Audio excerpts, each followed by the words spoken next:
आज परमेश्वर के वचन को सुनने के लिए, मानने के लिए, समझने के लिए मन में तैयार होके आया है। आमीन। हम सभी को अभी भी हमारा पास्टर जी ने याद दिलाया कि हमारा जीवन का मकसद ये है कि हम दूसरों को प्रचार करें। आमीन। तो अगर हम या मैं प्रचार करने वाला होना है तो परमेश्वर के वचन को भूख प्यास होना पड़ेगा। अगर हमारा शरीर से हमें भूख नहीं लग रहा तो चाहे भी आप जितना भी अच्छा रेस्टोरेंट में जाओ, चाहे भी कौन सा बड़ा सा पार्टी में जाओ, जहाँ भी कितना भी अच्छा खाना भोजन रखा हुआ है, उसका स्वाद आपको नहीं लगेगा क्योंकि आपको भूख नहीं है। तो इसीलिए अगर हम कलीसिया में तो जरूर आए हैं, पर अगर हमने परमेश्वर के वचन को भूख नहीं है, प्यास नहीं है, तो समझ नहीं पाएंगे और ध्यान नहीं दे पाएंगे। तो आइए हम इस वचन को हम मिलकर मनन करने से पहले एक बार पवित्र आत्मा हमें मदद करने के लिए हमें आत्मिक जीवन में और भूख प्यासा और तेज इसी समय, ताकि परमेश्वर का वचन जो हमने पढ़ लिया है उसमें साथ मिलकर मनन करते हुए आशीष पा सके। आइए हम प्रार्थना करें। पिता परमेश्वर, हम आपको धन्यवाद देते हैं इस सुंदर समय के लिए और इतना कीमती समय प्रभु आपने दिया। सच में मेरा जीवन में विश्वासियों के साथ इस तरह से खत्म होगा प्रभु, आपको आराधना करना ये सचमुच में सबसे बड़ा कीमती आशीष आपने मुझे दिया है प्रभु। धन्यवाद देते हैं हमारे कलीसिया के सारे विश्वासियों, हर परिवार के माँ बाप बच्चे सारे मिलकर प्रभु आया है। आपको बहुत बहुत धन्यवाद प्रभु। अभी इस समय प्रभु जितना भी छोटा समय है प्रभु, आपके वचनों को मनन करने के लिए, सुनने के लिए चाह रहा है। पवित्र आत्मा आप हमें अगुवाई कीजिए। पिता परमेश्वर, आपकी पवित्र वचन हमारा एक इंसान जो बुद्धि में कितना काम है हम प्रभु समझ नहीं पाए, पर पवित्र आत्मा अगर आप मदद करेंगे, आप हमारे समझने की कानों को खोलेंगे तो परमेश्वर जरूर आपकी आवाज को आज हम सुनेंगे। पवित्र आत्मा आप आइए, हमें मदद कीजिए, हम आपकी वचनों को सुनने के लिए, आपको और जानने के लिए और भूख और प्यासा से बैठ सके प्रभु। आप अगुवाई कीजिए मुझे भी और सारे सुनने वाले को भी, यीशु मसीह के नाम से मांगते हैं आमीन। तो आज के वचन हमने सबने पढ़ लिया है। यहाँ पे यीशु मसीह की जो भी माथी डिसाइपल चेले उन्होंने रिकॉर्ड किया हुआ एक पुस्तक माथी पुस्तक से है, ये जो भी हमने पढ़ लिया है। तो यहाँ पे हमने 17 आयत को हमने पढ़ लिया कि यीशु मसीह ने ये बहुत साफ से कहा कि मैं व्यवस्था या भविष्यवक्ताओं को पुस्तकों को लोप करने नहीं आया, मैं पूरा करने आया। मैंने ये वचन मनन करके सच में बहुत आशीष पाया। ये कहीं कुछ नया या कभी भी आपने इस बारे में सुनना नहीं है, ऐसा नहीं है। आपने बहुत बार भी पढ़ लिया होगा, सुन लिया भी होगा, पर अगर आज भी हम मन खोलते हुए परमेश्वर को अगर सुनने के लिए तैयार है तो आज भी नया और आशीष हमें जरूर मिलेगी। हमें पता है कि यीशु मसीह परमेश्वर है, 100% डिविनिटी, फिर भी यीशु मसीह पूरे 100% मनुष्य भी है।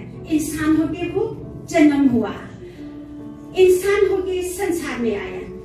तो यीशु मसीह एक यहूदी जाति में जन्म हुआ, तो यीशु मसीह एक इंसान होने के नाते, एक यहूदी होने के नाते जो भी रीति रिवाज किया गया, कानून है ना, लो यहूदिया का जो भी है वो पूरा किया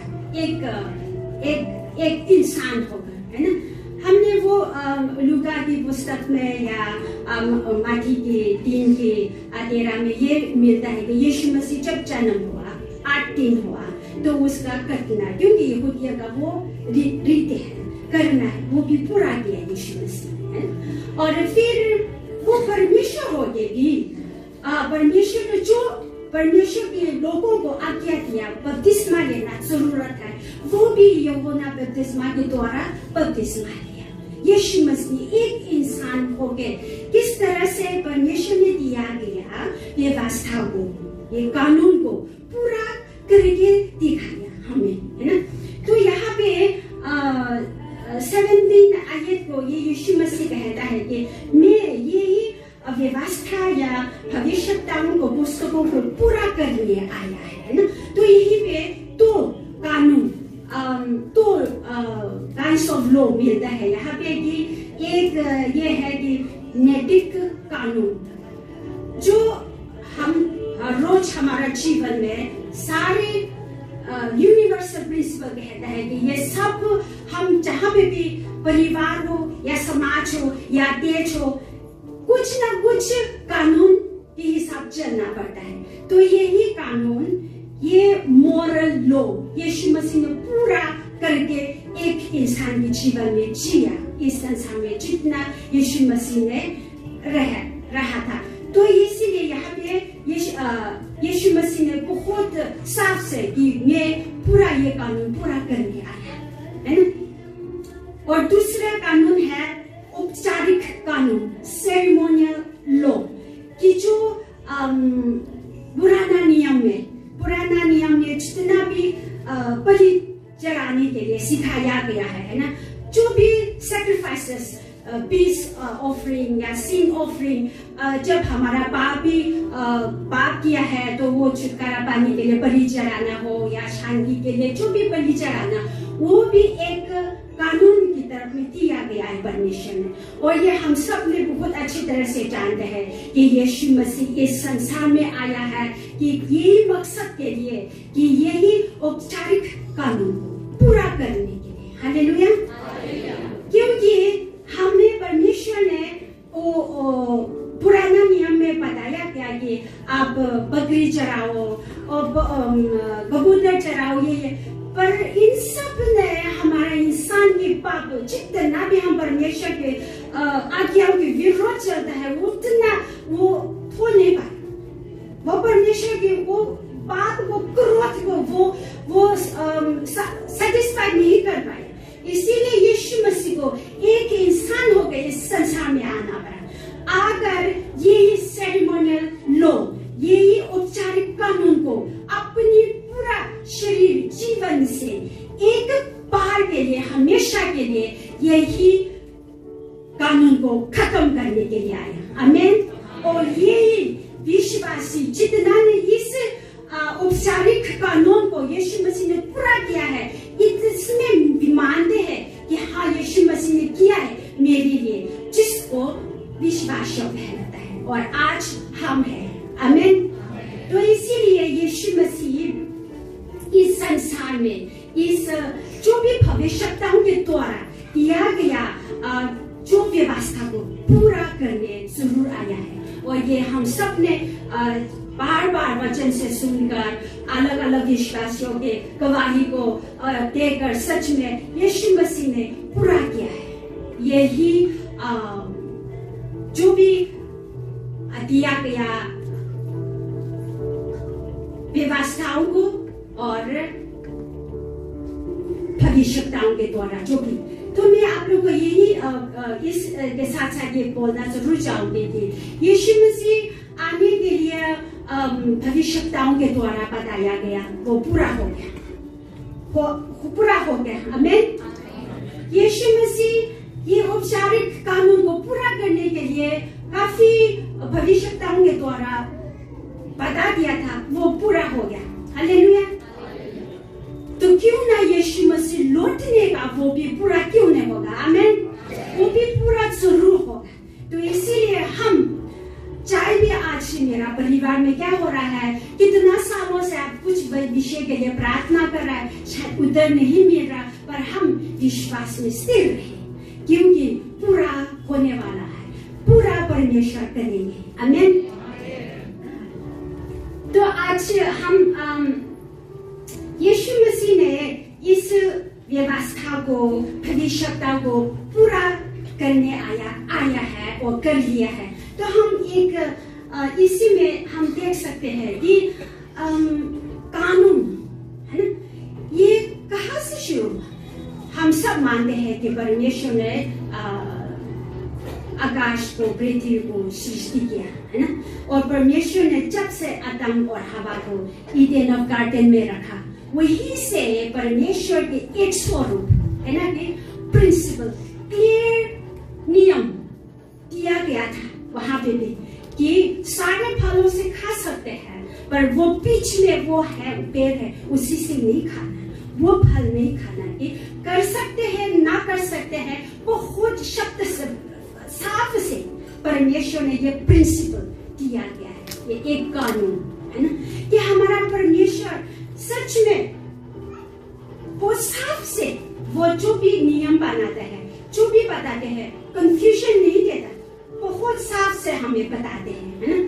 आज हम देखो जहाँ भी हर समाज में या कोई सा देश भी है, आपने भी देखा है कि ये समाज कोई कानून नहीं है या ये देश कोई कानून नहीं है, ऐसा नहीं है संसार में। चाहे भी परमेश्वर को मानने वाला हो, ना मानने वाला हो, कहीं ना कहीं इंसान समाज में रहना है, परिवार में रहना है, तो सारे जगह में इंसान के लिए कानून होता है, कानून के अनुसार ही चलता है ना। तो यही एक कानून, ये लीगल सिस्टम, ये परमेश्वर की ओर से ही आया है, और आज तक हर देश में, हर समाज में देख लो, सारी जगह में इसी तरह से चलता है। ये परमेश्वर ने हमें अपने स्वरूप में, अपनी इमेज लाइकनेस में बनाया गया एक हमारे साथ, ये हम देख सकते हैं कि चाहे भी यीशु मसीह को माने ना माने, पर इंसान को यह समझ में आता है, परमेश्वर ने ये दिया गया है कि हम कानून के साथ चलना हमारा जीवन में। यहाँ पे 18 को नीचे में इस तरह से लिखा है कि क्योंकि मैं तुमसे सच कहता हूँ कि जब तक आकाश और पृथ्वी टल ना जाए, तब तक व्यवस्था से एक मात्रा या बिंदी भी बिना पूरा हुए नहीं टलेगी। आमीन। तो इसीलिए यहाँ पे यीशु मसीह ने हमारा जीवन में कानून होना, व्यवस्था के अनुसार चलना, आज्ञाओं के अनुसार चलना कितना महत्वपूर्ण है, इसी में हमें बताते हैं है ना, कि सच में परमेश्वर ने दिया गया हर एक आज्ञा, हर एक व्यवस्था है जो पूरा करना ही करना है। और हम एक इंसान, हम विश्वासी हो गए, परमेश्वर ने दिया गया इसी व्यवस्था को हम पूरा पालन करना है। यही इसका महत्वपूर्ण हमें यहाँ पे दिखाता है, क्योंकि आकाश और पृथ्वी ना टलेगा तब तक व्यवस्था या जो भी हमें दिया गया है ये पूरा ना हो। तो इसीलिए मैं आप लोगों को फिर से ये उत्साहित करना चाहूंगी कि तब तक यीशु मसीह आने का वो भी हमारा जीवन में, यीशु मसीह ने एक व्यवस्था, एक प्रॉमिस, एक वादा किया, वो भी जरूर होगा। यीशु मसीह यहाँ पे कहा है कि एक बिंदु भी, एक मात्रा भी नहीं हटेगा, पूरा ही पूरा होगा। ये परमेश्वर के ये वचन। और 19 में हम विश्वासी को ये, और मेरा जीवन में सच में एक सावधान होने के लिए कि मैं विश्वासी हूँ, मैं चर्च जा रही हूँ, बस प्रार्थना कर रही हूँ, जब भी प्रार्थना समय रखते हैं तो मैं वहाँ जा रही हूँ, या जहाँ भी मिल के बाइबल पढ़ना हो मैं वहीं पढ़ रही हूँ करके नहीं। पर मेरा एक व्यक्ति के जीवन में भी सच में एक वार्निंग, एक हिंदी में क्या बोलते हैं, एक अलार्म है ना, कि तैयार होना, कि अभी हमें ये वचन इस तरह से बताते हैं कि इसलिए कोई इन छोटी से छोटी आज्ञाओं में से किसी एक को तोड़े, है ना, किसी एक को तोड़े, चाहे छोटे से। हम देख सकते हैं अभी मैंने बोला कि ईडन ऑफ गार्डन में शुरू से आदम हवा को दिया गया कि ये कर सकते हैं या नहीं कर सकते, है ना। फिर परमेश्वर ने इस्राएली लोगों को मिस्र देश से लेकर कानान पहुंचने से पहले सिनाई पर्वत पे परमेश्वर ने 10 आज्ञाओं को दिया है ना, कि मेरा प्रजा होना है। अगर मेरा प्रजा हो के वही देश में जहाँ भी मैं लेके जा रही हूँ वहीं पे इस आज्ञाओं को, इस व्यवस्था को अब पालन करना पड़ेगा, है ना। यही दिया गया बहुत साफ से। तो उसे आज भी हम देख सकते हैं, वो आज भी हम चाहे भी विश्वासी हो या ना हो ना, अब देखें तो सारे समाज में, ये सारे देश में ये तो चल रहा है। हत्या करना कौन सा देश में अलाउ करता है ना, या चोरी करना कौन सा समाज में ये लीगल होता है, नहीं है। तो परमेश्वर ने दिया गया वो सारे व्यवस्था है, वो आज्ञा है, सच में आज भी हम देख रहे हैं सारी जगह में, सारे विश्वासी या सारे जो इंसान है समाज में, देश में ये भी माना जा रहा है ना। तो यहाँ पे 19 आयत में कहा कि छोटी से छोटी, उसी में से शायद आपको ऐसा लग रहा होगा कि किसी का खून करना बहुत बड़ा पाप है ना। किसी को ये सोच सकता है कि चोरी करना बहुत बड़ा पाप है, पर किसी को झूठा गवाही देना ठीक है, नहीं। परमेश्वर के वचन में कहता है यहाँ पे कि छोटी से छोटी जो भी परमेश्वर ने आज्ञा दिया है ना, वो एक भी नहीं तोड़ना। अगर इसी में से भी एक भी आपने आसानी से ले लिया कि चलो आज तो क्या हुआ, मेरा बच्चा को, मेरा पति को, मेरा रिश्तेदार को बचाने के लिए आज मैंने एक छोटा सा झूठा गवाही दी, तो क्या हुआ, मैं जाके माफी मांगूंगी, ऐसा नहीं ना। परमेश्वर ने जो भी आज्ञा दिया सारे के सारे उसमें हम एक आदर के साथ पालन करना, यही हमें इस 19 आयत में हमें बताया है ना। 19 आयत में बहुत साफ से बताते हैं यहाँ पे कि यही दिया गया सारी व्यवस्था को पूरा करना। अगर किस एक छोटे से भी किया तो परमेश्वर के राज्य में छोटी कहलाएगी, और जो जिसने पूरा किया है और दूसरों को भी सिखाया है, बताया है, प्रचार किया है, अपने यीशु मसीह को प्रभु मान लिया, दूसरों को भी सिखाया, बता रहा है, आपको गवाही सुना रहा है, तो आपको परमेश्वर के राज्य में बड़ा कहलाएगा। आमीन। तो इसीलिए यही वचन पढ़ के मुझे अपने आप को तोलने के लिए, अपने आप को जांचने के लिए समय मिला सच में, कि मैं विश्वासी के सामने में जाकर बहनों के बीच में बैठकर पूछने जरूरी नहीं है कि आप मुझे क्या समझा, आप मुझे छोटी समझते हो कि ये बड़ा समझते हो, जरूरी नहीं है। ये वचन बहुत साफ से मेरे सामने है, ये वचन बहुत साफ से आपके सामने में तो है कि आप खुद आप समझ सकते हैं, हम खुद जान सकते हैं कि मैं कहाँ पे हूँ।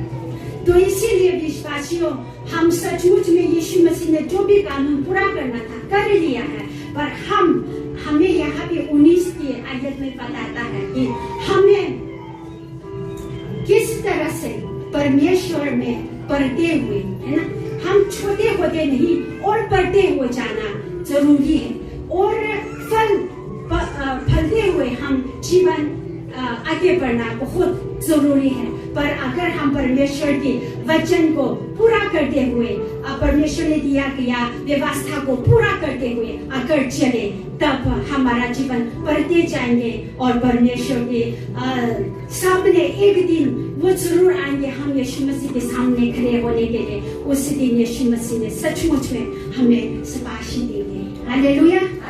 तो इसीलिए इस वचन हमें बताते हैं कि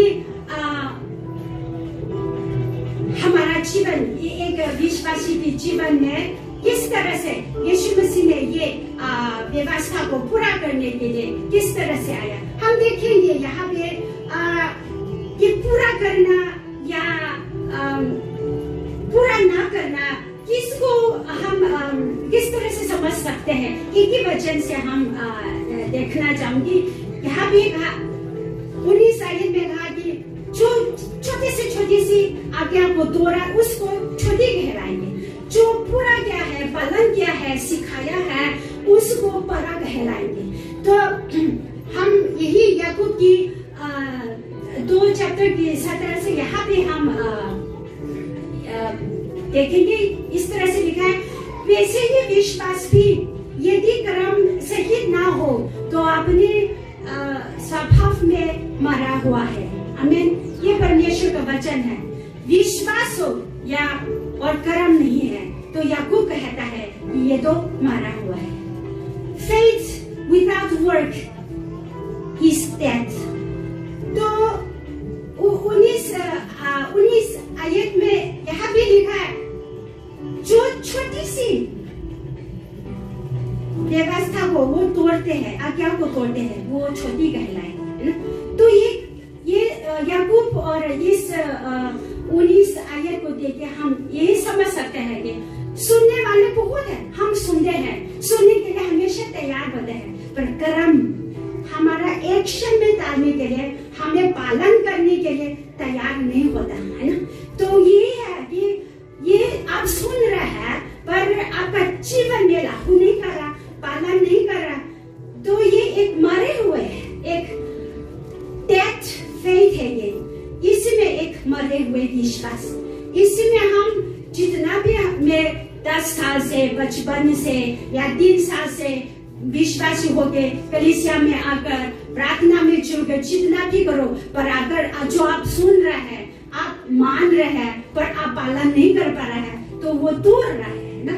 तो हम किस तरह से परमेश्वर के सामने बड़ा होना चाहिए, हो पाएंगे। तो इसीलिए यही उत्साहित करना चाहूंगी कि सचमुच में जो हम सुनता है और अगर आपको मानता है ये परमेश्वर के वचन है, ये सच है, हम पालन करें। क्योंकि यहाँ भी लिखा है, परंतु जो कोई उनका पालन करेगा और उन्हें सिखाएगा, वही स्वर्ग के राज्य में महान कहलाएगा। आमीन। हमें अभी पास्टर जी ने प्रचार करने के लिए याद दिला दिया। हमें सच में प्रचार करना चाहते हैं, जरूरी है। पर आज मैं आपके सामने यहाँ पे इसी मंच पे खड़े होकर परमेश्वर का वचन बोल रहा है, पर अगर मेरा असली जीवन एक विश्वासी की तरह ना जी रहा तो मेरा यही करना बेकार है, व्यर्थ है। अगर मैं हजारों को भी सुनाते हो, पर मेरा जीवन में यीशु मसीह ने किस तरह से व्यवस्था को, यही नैतिक कानून को, औपचारिक कानून को यीशु मसीह ने जो पूरा किया, वैसे ही इस दिया गया आज्ञाओं को मैं पूरा करते हुए ना जी रहा तो मेरा वो प्रचार करना खाली लौट जाएंगे, फल नहीं मिल पाएंगे। तो इसीलिए यहाँ भी बताया गया है कि पालन करे और सिखाए, है ना। सिखाना मेरे लिए मुश्किल है। कहीं ना कहीं लोग हमारे चेहरा को अलग को देखकर अलग विचार हो जाता है, अलग। तो हमारे लिए थोड़ा सा अनजान लोगों को जाके मैं सुसमाचार सुनाना थोड़ा हमारे लिए खतरा है। तो हम सच में कहीं कहीं भी जाके जिन लोगों को मैं मिलते कर नहीं सकता और कर नहीं पाते, पर इतना तो मैं कर ही सकती हूँ कि मैं एक विश्वासी होकर जिस तरह से मेरा बच्चों के साथ, मेरा पति के साथ या जहाँ पे भी विश्वासी के साथ एक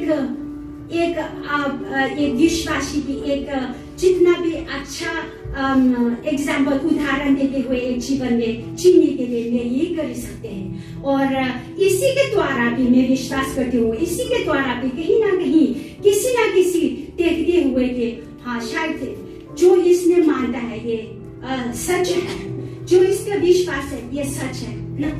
एक समय था मैं दिल्ली में काम करती थी, मॉल में एक छोटा सा ज्वेलरीज वगैरह सेल करते हैं, वही शॉप में मैं काम करती थी। तो मैंने वो दुकान था, छोटा था, इसीलिए मैं और मेरा एक दोस्त ही बैठे थे। तो वहीं पे एक काउंटर में हम दोनों ही हैं, हमारा जो भी मालिक है वो तो आगे देखे जाएंगे, साथ वहीं पे नहीं बैठा। इसीलिए मैंने काउंटर में परमेश्वर का वचन रखा।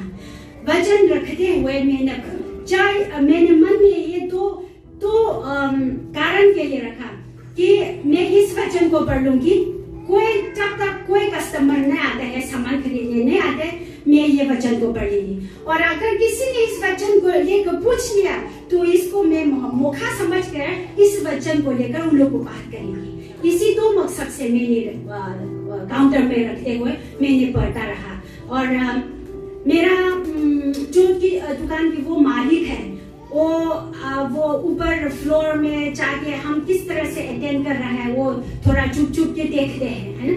तो उन्होंने देखा होगा कि मैं बाइबल खोल के रखा है, पढ़ते हैं जब नहीं आ रहे हैं तो। और कई बार मैंने ये भी ये शर्त भी दिया कि मैं ये भी काम कर लूंगी, पर मैं संडे में तो 2 या 3 घंटा जरूर मैं चर्च जाना है, ठीक है। पूरा दिन छुट्टी नहीं मांगते, 2 या 3 घंटे में मांगते।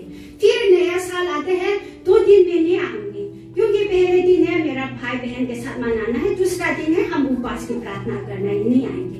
तो ये वो शब्द मैंने उसको बताया। तो एक दिन इस तरह से वो आगे मुझे बोला कि यूनी, अगर इसी आप जहाँ पे वो इलाका में आप जैसा ही 2-3 लोग रहते हैं ना, तो शायद सब लोग आपके विश्वास में लाएंगे। आमीन। मैंने उसको उत्तर नहीं दिया, पर मन में ये था कि यही है मेरा जीने का मकसद, मैंने ये उत्तर दिया, है ना। तो कहीं ना कहीं ये बोलना चाहती हूँ कि कहीं ना कहीं हमारा जीवन को देख रहा है, कहीं ना कहीं हमारा जिस चरित्र जिस तरह से हम रह रहा है वही को देख रहा है आसपास, आपका पड़ोसी, आपका दोस्त जो भी है ना। तो इसीलिए हमारा मन में यही रखना है कि यीशु मसीह ने कहा कि मैं इस व्यवस्था को पूरा करने आया है ना। तो इसीलिए हम इस व्यवस्था को पूरा करना हमारा जीने का एक मकसद होकर हम भी जिए। आमीन। और यहाँ पे हम आखिरी में ये 20 आयत में इस तरह से लिखा है कि अगर ये पढ़ते तो एक पहले बार आपके मन में क्या आया बताने पर मन में ऐसा आता है, सबसे पहले ये मन में आता है कि स्वर्ग के राज्य में प्रवेश करना बहुत कठिन है, बहुत मुश्किल है, ये आता है मन में, है ना। यहाँ पे लिखा है कि आपके धर्म है ना, आपकी धार्मिकता शास्त्रियों और फरीसियों की धार्मिकता से बढ़कर ना हो तो स्वर्ग के राज्य में प्रवेश ना कर पाए, यही लिखा है, ये परमेश्वर का वचन है ना। तो मैं नहीं बोलना चाहूंगी कि ये शास्त्रियों या ये फरीसियों ये कौन है ना। अच्छा, शायद यहाँ पे वचन दूसरा मैं पढ़ना चाहूंगी यहाँ से 23 मत्ती की 23 हाँ जी मत्ती की 23 का ये अगर समय मिले तो आप जरूर पढ़ लीजिए। मत्ती 23 के शास्त्रियों को या फरीसियों को यीशु मसीह का एक संदेश है, एक अगर बोला जाए तो श्राप, एक कर्स उन लोगों को ये बताते हैं कि हम ये 3 आयत से देखेंगे ये शास्त्रियों कौन है या फरीसियों ये कौन है ना। यहाँ पे अगर कोई जोर से पढ़ने में थोड़ा मदद कर सकते हैं तो। इसलिए वह तुमसे जो कुछ कहे वह करना और मानना, परंतु उनसे काम मत करना, क्योंकि वह कहते तो है पर करते नहीं। और 5 भी पढ़ने के हम साथ में। वे अपने सब काम लोगों को दिखाने के लिए करते हैं, वे अपने तावीजों को जो छोड़ करते और अपने वस्त्रों की कोरे बढ़ाते हैं। और हम 13 भी पढ़ेंगे। हे कपटी शास्त्रियों और फरीसियों, तुम पर हाय, तुम मनुष्यों के विरोध में स्वर्ग के राज्य के द्वार बंद करते हो, ना तो आप ही उसमें प्रवेश करते हो और ना उसमें प्रवेश करने वालों को प्रवेश करने देते हो। और 28 और 27 पढ़ते हैं। हे कपटी शास्त्रियों और फरीसियों, तुम पर हाय, तुम चुना फिरी हुई कब्रों के समान हो, जो ऊपर से तो सुंदर दिखाई देती हैं, परंतु भीतर मुर्दों की हड्डियों और सब प्रकार की मलिनता से भरी हैं। आमीन। धन्यवाद। ये परमेश्वर का वचन है। ये शास्त्रियों को या फरीसियों को, ये तो हमें अभी समझ लिया होगा कि ये शास्त्रियों कौन है, फरीसियों कौन है। अगर मैं ना बोलूं तो भी शायद आप लोगों को भी समझ में आ गया होगा कि ये शास्त्रीय लोग हैं यहूदियों के बीच में। ये फरीसी लोग हैं सबसे ज्ञानी, हाईली इंटेलिजेंट, वो लोग हाईली एजुकेटेड लोग, स्कॉलर मानते हैं। वो ये कानून को लिखने वाले, सिखाने वाले, व्यवस्था को लोगों को समझाने वाले, सिखाने वाले हैं। पर यहाँ पे बहुत साफ से हमने पढ़ लिया है कि वो लोग बताते हैं, करते नहीं है। और जो भी कर्म करते हैं, चाहे भी प्रार्थना करो या चाहे भी दान दे दो, वो दूसरों को दिखाने के लिए कर रहे हैं। वो एक मन से परमेश्वर को प्यार करने की वजह से या परमेश्वर को ऊंचा उठाने की वजह से, महिमा देने के मकसद से नहीं, दिखाने के लिए कर रहे हैं। तो आखिर में क्या कहा, ये आप तो ये दीवार में व्हाइट वॉश किया जैसा ही है, आप इस तरह से कहा है ना। तो यहाँ पे बस एक ही लाइन में अगर हम बोलो, यीशु मसीह ने मत्ती 5:20 आयत में कहा कि अगर आपकी धार्मिकता जो है शास्त्रियों और फरीसियों के से परगर ना हो, है ना, परगर ना हो तो स्वर्ग को प्रवेश नहीं कर पाएंगे। तो इसी में यहाँ भी यीशु मसीह बोलने का मतलब यह है कि कानून को पालन करना है, व्यवस्था को पूरा करना है, पर हम एक दूसरे को दिखाने के लिए ना करना। यीशु मसीह हमें हमारे लिए संसार में आया है, पूरा करके गया, वो व्यवस्था पूरा करके, वो कानून पूरा करके गया है, दिखाने के लिए नहीं गया। सचमुच में जितना दुख उठाया, जितना पिता सहाया, वो दिखाने के लिए नहीं था। आपको जितना प्यार करता है उतना गहरा प्यार, इसीलिए वो तक को सहा, दिखाने के लिए वो नहीं आया, वो दिखाने के लिए नहीं किया, पर पूरा निभाने के लिए, पूरा करने के लिए आया। तो हमें भी यही यीशु मसीह यही उम्मीद है हमें भी कि विश्वास करते हैं तो पूरी मन से करते हुए, ये जो भी आज्ञा है हम विश्वासियों के लिए कानून इसी वचन में लिखा हुआ है। इसलिए मैं शुरू से आप लोग को उत्साहित किया था कि हम इस वचन को और भूखा और प्यासा हो तब हम पढ़ेंगे, तब हम स्वर्ग के राज्य को प्रवेश कर पाएंगे, तब हमें यीशु मसीह बड़ा कहलाएंगे अपने राज्य में। तो इसीलिए हम इसी दिया गया वचनों को और पढ़ने के लिए और समझने के लिए, यीशु मसीह को, परमेश्वर की इच्छा को और खोजने के लिए हमारा जीवन और सचमुच में यीशु मसीह को एक समर्पण से हम जिए। ये हम देख सकते हैं कि देखो यीशु मसीह ने, परमेश्वर ने ये कानून इंसान को दिया, ये सोच, ये समझ। तो इसीलिए आज भी जहाँ पे भी है, वो क्यों ना एक व्यक्ति पर्सनल भी हो या परिवार भी हो, समाज हो, वो देश है, कानून के हिसाब चलता है तो आगे बढ़ता है। कानून के खिलाफ चलने वाले जीवन आगे नहीं बढ़ता है। आपने देखा होगा कहीं पे परिवार के कानून, अपना अपना प्रिंसिपल होना बहुत जरूरी है, नियम होना बहुत जरूरी है।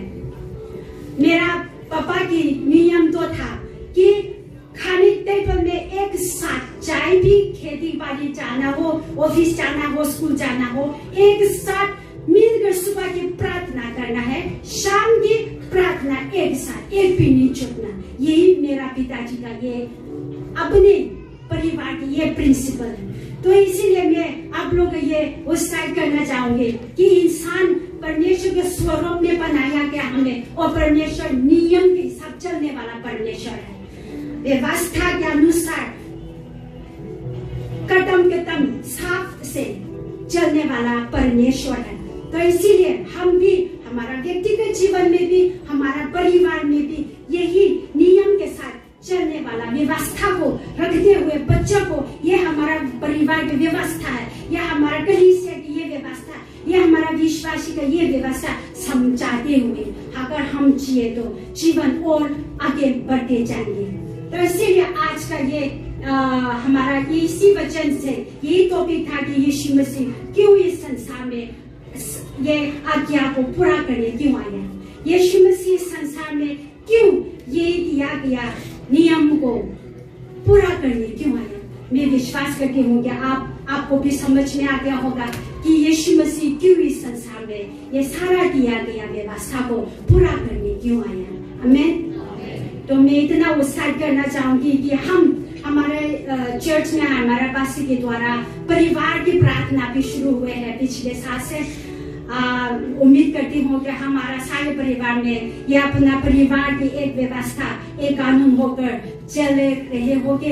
अगर हम ये इस एक कानून हमारा परिवार के एक कानून बनाकर चलते हैं ना, जरूर आशीष पाएंगे, जरूर आशीष पाएंगे, इतना मैं विश्वास करती हूँ। आमीन।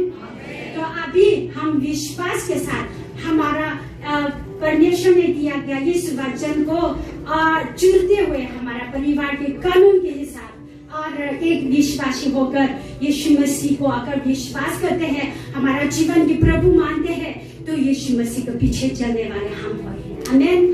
कानून के हिसाब अनुसार पालन करते हुए और समाज का जो भी पालन नियम है और एक विश्वासी का जीवन में दिया गया आज्ञा है, इसको पूरा करते हुए हमारा जीवन और प्रोग्रेसिव जीवन में हम जिए।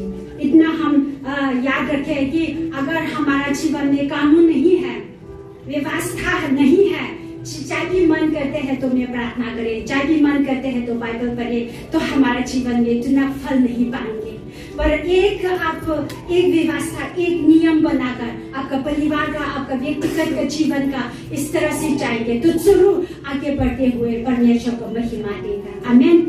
तो इसीलिए इस हफ्ता से हमारा पास्टर जी ने बता दिया कि लेन के समय शुरू हो रहा है। यही यीशु मसीह ने ये औपचारिक कानून को पूरा करते हुए दुख उठाना, हमारे लिए कितना दर्द सहाना, अपना जीवन को बलि चढ़ाते हुए हमारे लिए ये कानून हमेशा के लिए खत्म हुआ। उसी समय को याद करते हुए हम और परमेश्वर के आज्ञाओं को और समझने के लिए, खोजने के एक समय होने के लिए हम सारे विश्वासी जितना भी हम कोशिश करके जुड़ते हुए आगे बढ़े, तो परमेश्वर इस लेन के समय हमारा कलीसिया को जरूर रिवाइवल लाएंगे। हालेलुया। तो इसीलिए हम इस जो भी हमारा पास्टर के द्वारा बताया गया है, हमारा विश्वासी का एक कानून मानते हुए हम एक साथ कोऑपरेट देते हुए हम आगे बढ़ने के लिए हम परमेश्वर को भी प्रार्थना करें। और जैसे ही यीशु मसीह संसार में आया है, जो भी दिया गया व्यवस्थाओं को, भविष्यताओं की पुस्तकों को पूरा करने आया, वैसे हम भी पूरा करने वाला एक जीवन में जी सके। हमारा ताकत से, हमारा बुद्धि से तो बहुत मुश्किल है, पर परमेश्वर हमें अगुवाई करेंगे, अगुवाई जरूर करेंगे। तो अगर आपको चाहते हैं कि सच में परमेश्वर मुझे मदद करे और परमेश्वर मुझे सहायता करे कि मैं ये दिया गया पवित्र शास्त्रों में दिया गया ये जो भी आज्ञा है मैं पूरा पालन करते हुए परमेश्वर के राज में प्रवेश करने वाला या दूसरों को भी बुला के प्रवेश करवाने वाला हम भी हो सके। फरीसियों शास्त्रियों का तरह नहीं, खुद नहीं जाना और दूसरों को भी नहीं जाने देना, ऐसा ना हो। पर हम सचमुच में यीशु मसीह की एक बुलाया गया, चुनाया गया होगा, दूसरों को भी बुलाने वाला, बताने वाला, जी के दिखाने वाला एक हो सके। हालेलुया। तो अगर आपको भी सच में परमेश्वर मुझे मदद करो जरूर है, तो हम सब एक साथ मिलकर खड़े होकर हम प्रार्थना करते हैं। आइए हम प्रार्थना करें। पिता परमेश्वर, आपको बहुत बहुत धन्यवाद देते हैं आज के सुबह प्रभु आपके वचन के लिए। प्रभु मैं धन्यवाद देती हूँ, चाहे भी मेरा समझाने में बहुत कमी भी हो गया होगा या गलत भी हो गया होगा, प्रभु विश्वास करते हैं कि जिन्होंने मन से, दिल से परमेश्वर आपके वचन को समझने के लिए और समझना चाहते हैं, एक दिल से प्रभु सुनना है सभी के मन में। प्रभु आप इस वचन को जीवन भर अपने मन में रखते हुए कि मेरा प्रभु यीशु मसीह इस संसार में परमेश्वर ने दिया गया सारे व्यवस्था को पूरा करते हुए, दिया गया कानून को पूरा करते हुए, पालन करते हुए प्रभु आपके पीछे चलने वाला मेघ बनने के लिए हमारा जीवन समर्पण करते हुए प्रभु सचमुच में ये आपने दिया गया ये विश्वासियों के लिए आपने दिया गया सारे आज्ञाओं को पूरा करने वाला हम सब होने के लिए पवित्र आत्मा आप हमें अगुवाई दीजिए। पवित्र आत्मा आप हमें सहायता कीजिए यीशु मसीह, ताकि प्रभु हमारा जितना भी दूसरों को सुनाते हैं बताते हैं क्या हमारा जीवन से जी के दिखा सकते हैं प्रभु। इस सब के द्वारा प्रभु यीशु मसीह आपके नाम को महिमा मिल सके। इसलिए पिता परमेश्वर प्रार्थना करते हैं कि हमें मदद करना, हम सुनने वाला ना हो बल्कि आपके वचन को आपकी आज्ञाओं को आपकी व्यवस्थाओं को पालन करने वाला हम हो सके। यीशु मसीह हमारा कमजोरी को प्रभु आप बल दीजिए। जब भी हमारा मन में परवाह होते हैं प्रभु आप हमें और याद दिला दीजिए प्रभु कि कहीं हमारा मन में एक बड़ा आज्ञा या छोटा आज्ञा ना समझ ले दिया गया पूरा आज्ञा को पूरा पालन कर सके। यीशु मसीह मदद कीजिए और हमारा कलीसिया को इस तरह से कलीसिया बनाइए प्रभु कि हम सब प्रभु एक साथ यीशु मसीह आपके पीछे चलने वाला आपके वचन को आपके आज्ञाओं को पालन करने वाला एक कलीसिया होकर पूरा शहर चंडीगढ़ में एक लाइट हाउस की तरह बन सके। यीशु मसीह धन्यवाद देते हैं प्रभु आपकी उपस्थिति के लिए। धन्यवाद पवित्र आत्मा आप हमारा बीच में होकर आप हमें आपके वचनों को मनन करने के लिए आशीष दिया। धन्यवाद देते हैं, धन्यवाद देते हैं। सारी आदर महिमा देते हुए इस प्रार्थना हमारे उद्धारकर्ता प्रभु यीशु मसीह के नाम से मांगते हैं।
प्रभु जी हमें उन राहों पर चलना है जिन राहों पर आप चले, उन वचनों के अनुसार चलना है जिन वचनों को आपने हमें सिखाया। प्रभु हमारी मदद कीजिए कि हम भी प्रभु आपके वचनों को अब सुनकर भूल जाने वाले नहीं, बल्कि उन वचनों को सुनकर अपना जीवन उन वचनों के अनुसार हम ढालने वाले बन सके, वैसा जीवन बिताने वाले बन सके जैसा जीवन आप चाहते हैं कि हम बिताएं।